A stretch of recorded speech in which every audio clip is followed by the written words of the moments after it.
Good morning, everybody. Can you hear me clear? Okay. I'm here to talk to you about three stories actually this morning. And the first is around fire safety in general. And every fire accident has a story to tell. And there's not much many of us possibly know about fires and fire accidents in this country. Honestly, I didn't know that till a few years ago. So my first story is really about the state of fire safety in India and why it should concern each of us in this room, in this country. For example, did you know that 48 Indians die every day in a fire? And I'm quoting data from NCRB. Or did you know that 7,445 people die in fires at homes just in 1 year? Or did you know that 2,195 people died just due to electrical short circuits? Sorry. Did you know that more women die in fires than actually men do? That's an interesting statistic. And it kind of relates back to this bit about residential fires being the main cause of fire deaths in India. So what we can really say is fires do kill. And fires are fairly unpredictable. It could happen anytime, anywhere, and to anybody. It's happened to the richest man in India, yes, in his new apartment in Mumbai. And it's possibly happened a few streets down the road in the slums not far from where he lived. So this is something that is a story that we should be really concerned about, and I beg you to listen to me on this. The next story is really about myself, and it's about my journey as a father who's been through grief and change. And I thought I should share this with you.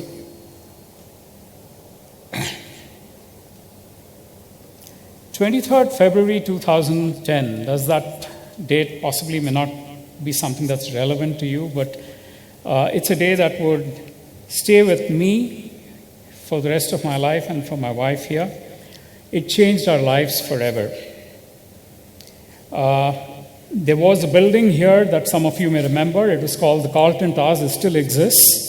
And there were 9 people who lost their lives in that incident. They were people like you and me who went in on a day's work and unfortunately never reached home that evening. My son was one of the 9 who lost his life there.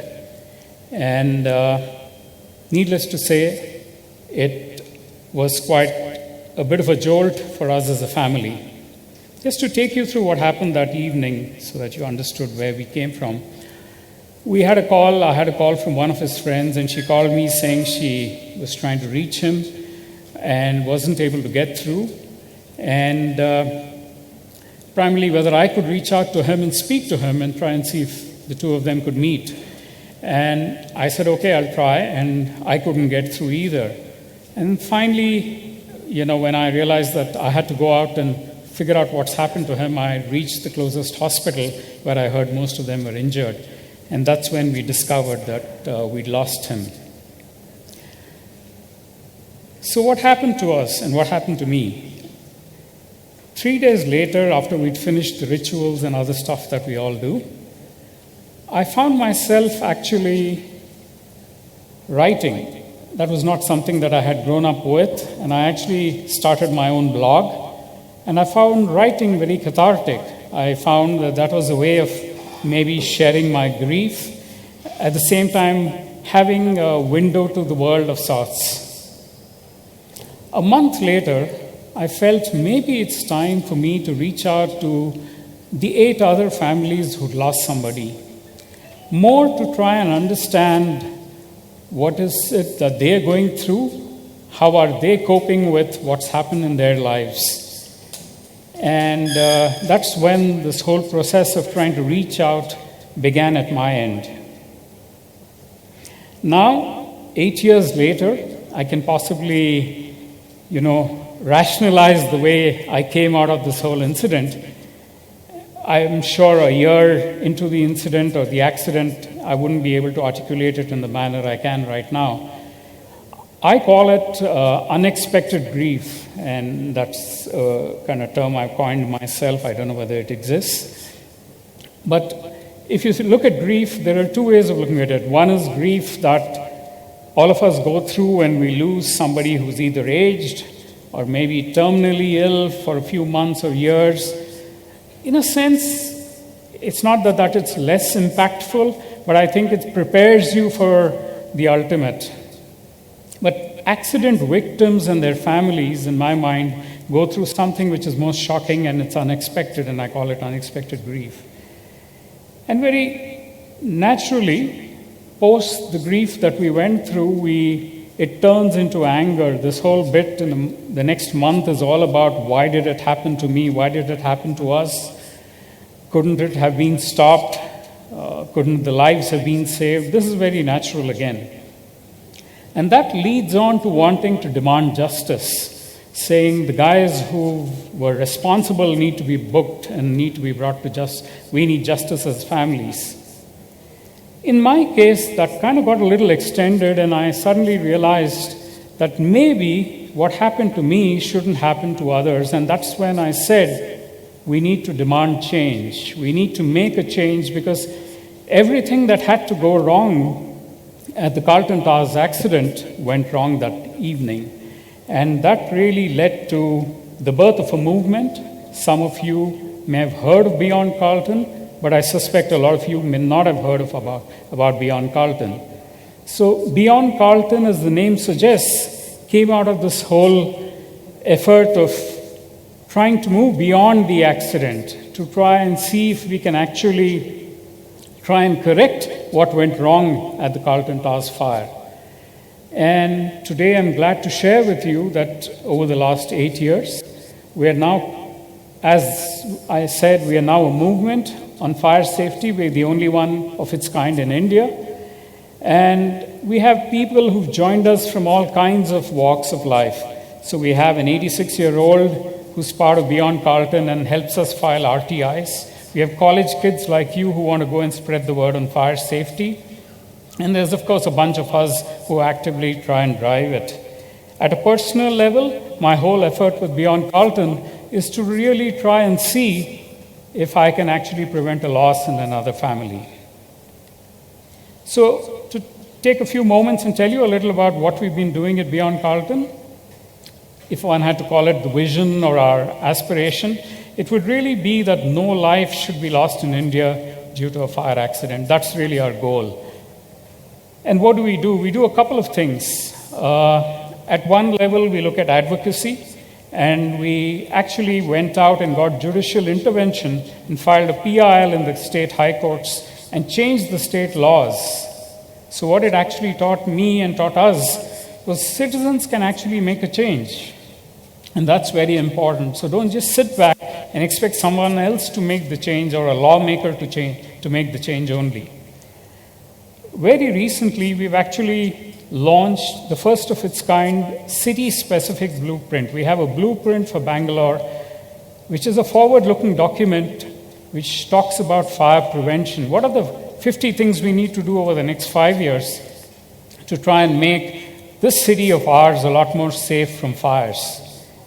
We also run an award that we give out every year where we identify and recognize fire champions, people who could be regular citizens, people who could be firefighters, who've gone beyond their call of duty, but could become inspirations to a lot of us. Awareness is a huge issue. Most of us don't know what to do around when it comes to a fire, and I think that's something we're really grappling with. It's primarily because we in India have never been trained in schools and colleges about what to do with fire safety. So we run fairly intense fire safety programs, whether it's in apartments, whether it's in schools, whether it's in corporates. We have an annual lecture closer to the date of the incident where we get well-known opinion makers to come and share a point of view about public safety and what their point of view is, and whether there's a fresh idea that can come to us that we can take forward and run with. I'm also glad to share with you that we set up an online fire safety community. Initially, it was restricted to only this city. Then it spread itself to across the country. And I'm now glad to tell you that we have people across the world who are part of this online fire safety community. So we have people from the US, from Europe, and even our friendly neighborhood, Pakistan, who are part of this community. There's a lot of similarities in markets or countries like ours, but there are also issues which are very, very different from country to country. The other thing we've done is really around trying to get citizens to be more active and become more participative with this whole process of fire safety. So we've launched an app called FireCham. As the name suggests, we want our citizens to become champions. It's a very simple little app that you can download from Android or the Apple Play Store. But primarily what it tells you as a citizen is try and see if you can spot a violation. And I'm talking about simple violations like, let's say, a fire exit door locked, or, for example, an extinguisher which is expired. Just report it on that app, and we would work backwards with the fire department to try and make sure that that gets addressed. So we work on it at two levels. One is to try and see that this app helps violations to be identified. And on the other hand, we're really looking at trying to say that, okay, you at least got aware that a fire exit door should not be locked forever. Now, as I close this story of mine, there was an interesting tweet I came across. I don't know whether some of you follow this handle called Fact. And it says when something bad happens to you, you really have three choices. You could either let it define you, you could let it destroy you, or you could let it strengthen you. And now when I look back over the years, I think it let it strengthen me initially. And I think now it's beginning to define my purpose in life and what I want to be doing for the life I have ahead. Let's come now to the third story that I want to share with you, and it's about everybody here, okay? And I call it our own idiocy with our own safety. It's an issue to do with our own value or the value we place towards public safety. Some of these images that I share with you may seem familiar. How often have you seen something like this? You possibly have seen worse. Here's a family of 4, but chances are you've seen a family of 6. And I keep wondering, everybody here is riding luck that they would reach their destination and not get knocked off on the way. Or look at this. This may be more familiar. Just look at that maze of cords and plugs that we try and put in. And remember what I said right at the beginning. Electrical short circuits are one of the main causes of fires in the country. And God forbid, please don't ever do this. This is something that chances are we all do. And I urge you, please don't ever take a call when you're driving. It can wait till you park yourself to the curb or to your destination. Nothing is going to happen. There were some of us who were born well before the mobile phone was available, and we did business as well as most people do. So my urge is, given statistics, don't even ever try and address calls that come to you when you're driving. This is possibly something you would have missed, but it's very important. That's the fire exit door. And look at the amount of packaging material that's been put there. This is fairly common, and because I've been in the space, I've noticed it. And it's something that you need to be conscious of. God forbid there is a fire. There is just no way, if it was an auditorium of this kind, that anybody could have escaped out. And it's stuff like this that I urge citizens to try and go out and prevent to happen. There's even a sign there says, fire exit, that's the law. But who cares? So why are we all so stupid? That's all I can say. Is it because we feel nothing will happen to me, I'm the eternal optimist? Or, oh gosh, who wants to wear that helmet on this warm, sunny day?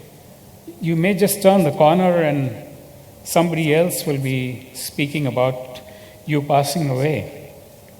Or is it because nothing will happen to me, it only happens to somebody else, it happens to others? And this is an insight we've got, that people don't believe anything will go wrong with them. It could be that, okay, I don't know very much about fire safety, so even why bother to go out and learn about fire safety? Or our favorite line back home here in India, in God we trust. So we leave it all to Him. He'll take care of us, and sab upar wale ke haath mein hai, as they say in Hindi.